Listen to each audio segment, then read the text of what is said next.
You have a Ram Promaster with a failed rack and pinion, whether it's leaking or just bad.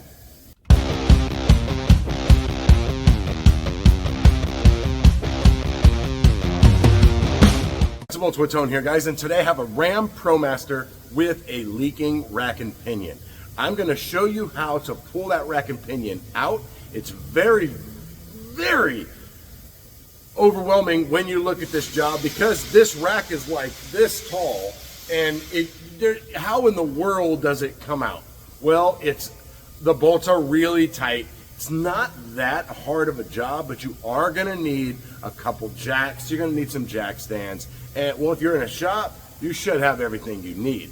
You just got to drop the subframe. I'm going to show you how to do all that. I'm going to show you the tools that you need. But before we get started, hit the like button, hit the subscribe button, and hit the bell. You get notified of all my future content, which you definitely don't want to miss. All right, let's jump right in. All right, so once you've undone your engine mount, you're going to have your engine mount here. You're going to have one bolt there, and you're going to have one bolt here. You're going to undo this mount, and you can just leave it in the hole. It's not going to go anywhere. You want to get a jack that's going to support this subframe here. And you're not going to touch any of the control arms, anything like that. You're going to have two bolts back here. You're going to have one bolt up here on each side. You're going to take those bolts out. And what you're going to need for that, you're going to need something those bolts are really tight. So this is the Carbine Tools E24. Now I've used this to take a lot of these subframes down, and I haven't had any issues with this same socket. It's never been warranted, so good stuff there. Lifetime warranty, even if it did.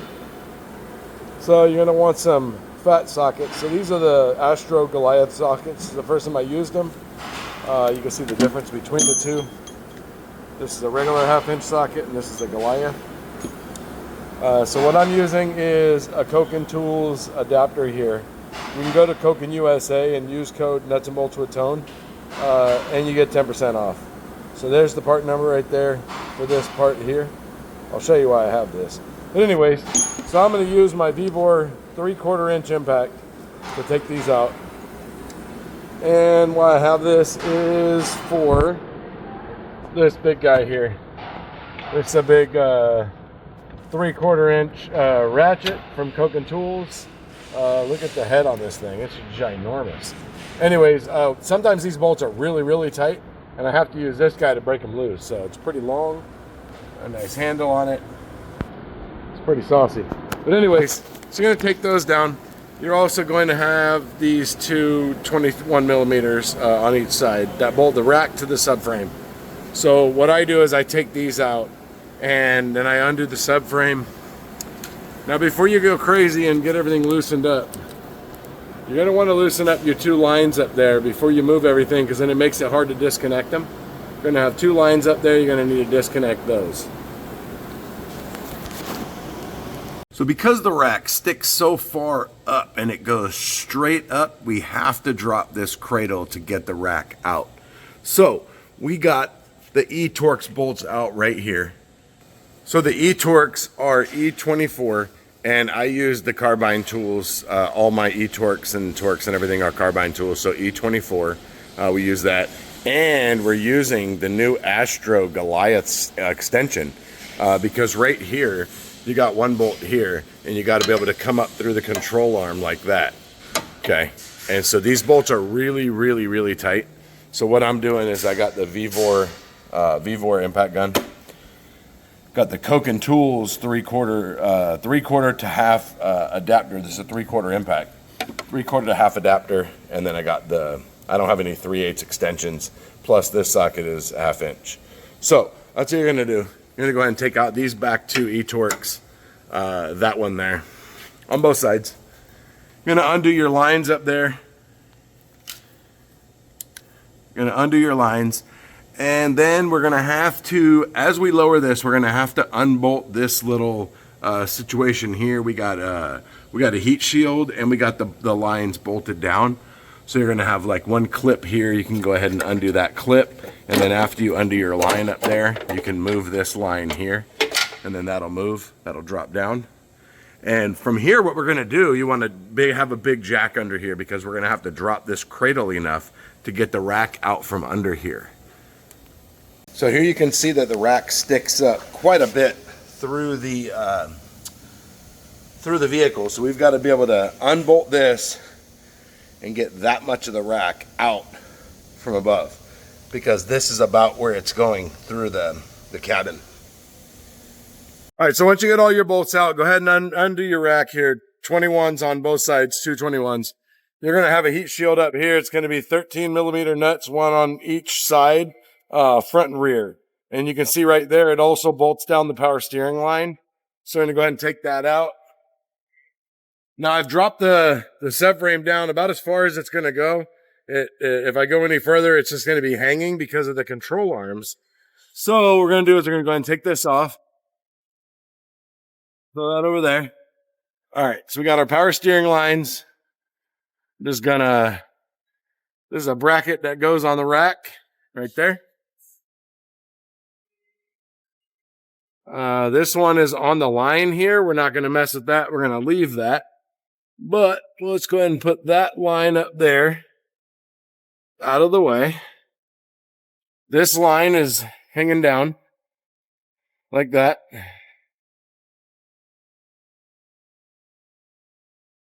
And then we're going to go ahead and finagle this rack out of here. I can't show this with one hand, but we've got the rack most of the way out of the cubby up there. So what I'm going to do is I'm going to roll the rack backwards. I'm going to pull the rack backwards and kind of roll it until it comes out. And then we're going to slide it out the side. You can see how far down we have the subframe here.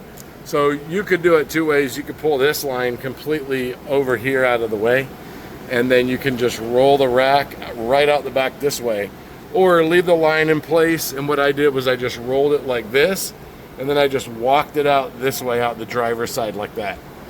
And then I'm going to put it right back in like that and flip it up, get the bolt started, and don't forget to change your fittings here also. So another thing you'll notice is, so this rack is with the wheels straight and the rack centered, and you can see that this bolt is kind of going, if I look at it this way, it's kind of going at an angle there, and this is aimed towards the front. Now if you look here, you see this one's on this side. So what happens is, this rack, that end of the rack was sticking out of the box, and so it was probably set on its end, pushed it, you know, and made it not centered. So what you want to do is you want to take your caps off here, and you want to center this thing. So what I do is I put a pair of vice grips on here. So I will turn this until I'm going to turn it this way until it matches that one, okay? I'll put a pair of vice grips on here like this, and I'll turn it one way, and let's say I go 2.5 one way, I should be able to come back 2.5 to center, and then go 2.5 the other way. If I can't, I have to find the center, because if you don't, your steering is going to be all messed up, your clock spring's going to be messed up. So make sure you center this rack before you do anything else.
Almost.